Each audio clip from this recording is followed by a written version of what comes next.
Hello, everybody. Today we're doing LeetCode 347, top k frequent elements. Given an integer array nums and an integer k, return the k most frequent elements. You may return the answer in any order.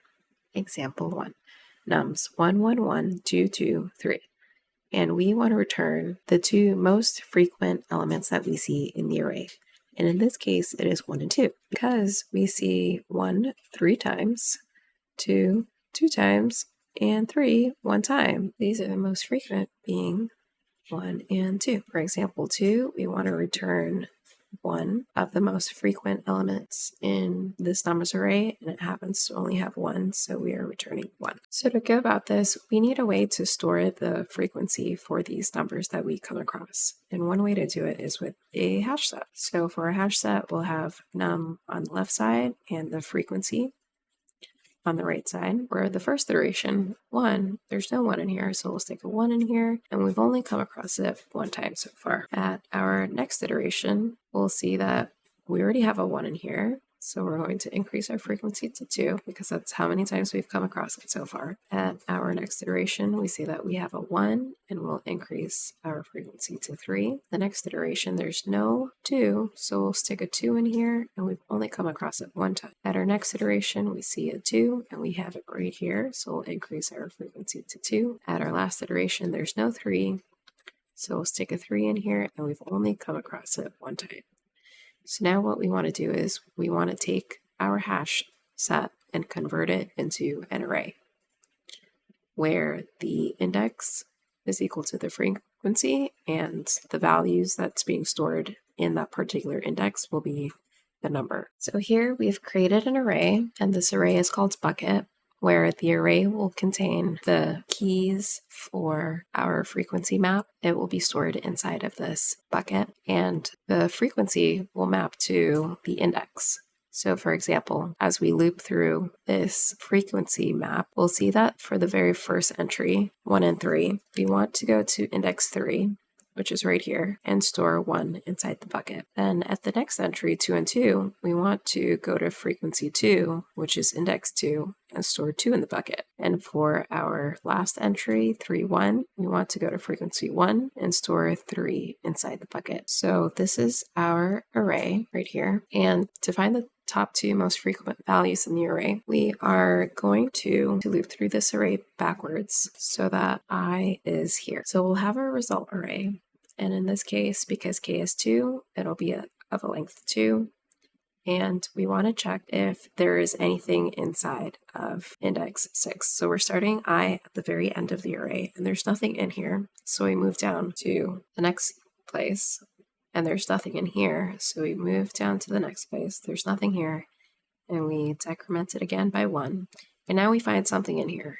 And because there's something in here, we know that it's the most frequent element that we've seen so far.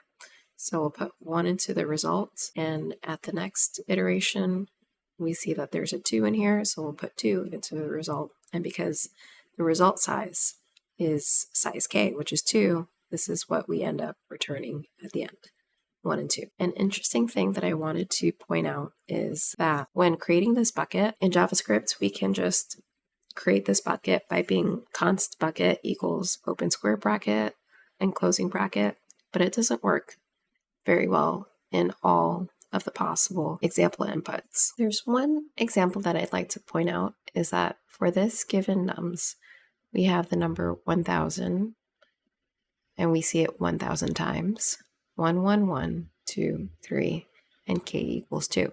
So we want to return the top 2 most frequent elements that we see in this array. And in this case, it's going to be 1001.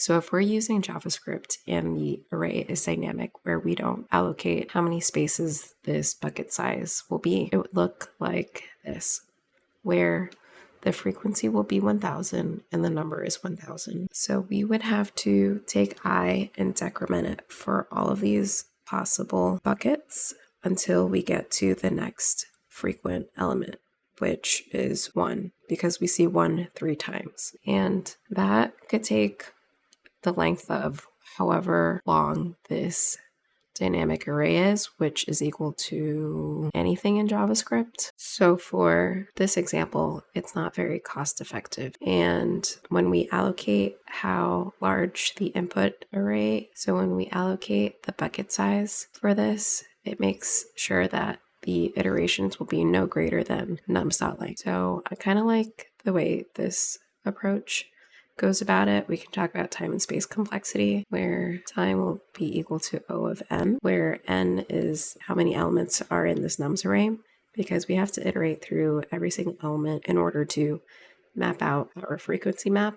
And then we also have to iterate through every single entry in order to map out our bucket. But we can make the time and space a little bit more efficient by making sure that for time and space that it's no greater than the input length, which is nums.length. So for space as well, it'll also be for O of n because of the size of the hash map, where in the worst case scenario, we have a bunch of unique elements and we would have to create an entry for every single unique element that we come across. Now let's see what that looks like in the code. So first off, we need to create a frequency map, a bucket, to convert the frequency map into a bucket and our results array. So const freq map equals new map, const bucket equals new array of size nums.length. We're going to fill it up with zeros, and we'll have our results array as an empty array. We want to loop through our nums array and then map it to our frequency map, where the left side will be the number and on the right side will be the frequency, which is how many times we've come across this particular value. Nums,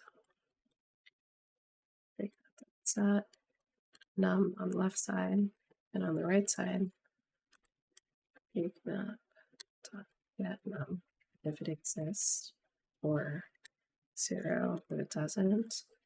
And after that expression evaluates, we'll add 1 to it. Or const num. Just to go over line 12, what this is saying is that we are setting the key value pair inside the map. And how we want to do that is that on the left side, it will be equal to num, which is in our array. So that would be like 1 in this case. And on the right side, which is our value, if it exists in the map already, keep it as is. If it doesn't exist in the map, let's set it to 0. And after this expression evaluates, we will always add 1 to it. So that's just what this means. And then after we do that, we want to look at every single entry for frequency map and map that into a bucket. So on the left is num, on the right is our frequency. Freq map. If our bucket array doesn't have anything stored in that particular frequency, which is the index, we are going to make sure we store that number as an array inside of that bucket at that particular index. So bucket freq equals an array with num inside it. Else, we're going to push num into that array.